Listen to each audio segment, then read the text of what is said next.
Hello તાલીમાર્થી મિત્રો, અંગ્રેજી ભાષાના શબ્દ શીખવાનો આજ 71મો દિવસ છે.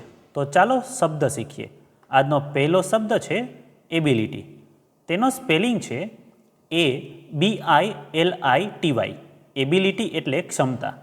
ઉદાહરણ તરીકે, she has the ability to solve difficult problems. તેણી પાસે મુશ્કેલ સમસ્યાઓ ઉકેલવાની ક્ષમતા છે. ત્યાર પછીનો શબ્દ છે રિસર્ચ. તેનો સ્પેલિંગ છે RESEARCH. રિસર્ચ એટલે સંશોધન. ઉદાહરણ તરીકે, research is important for innovation. નવીનતા માટે સંશોધન જરૂરી છે. ત્યાર પછીનો શબ્દ છે અપિયર. તેનો સ્પેલિંગ છે APPEAR.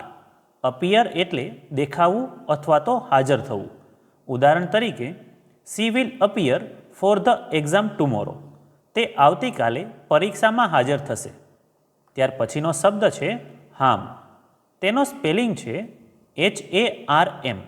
હાર્મ એટલે નુકસાન અથવા તો હાનિ. ઉદાહરણ તરીકે, smoking can harm your health. ધૂમ્રપાન તમારા આરોગ્યને નુકસાન પહોંચાડી શકે છે. ત્યાર પછીનો શબ્દ છે વિશ. તેનો સ્પેલિંગ છે WISH. વિશ એટલે શુભેચ્છા અથવા તો ઈચ્છા. ઉદાહરણ તરીકે, આઈ વિશ યુ ગુડ લક. હું તમને શુભેચ્છાઓ પાઠવું છું. તો મિત્રો, આજે શીખેલા 5 શબ્દો આ રીતે હતા.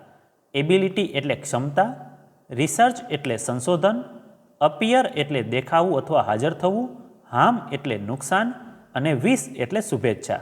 તો આવી જ રીતે ITIની અને જોબની અપડેટ માટે આ ચેનલને સબસ્ક્રાઈબ જરૂર કરજો.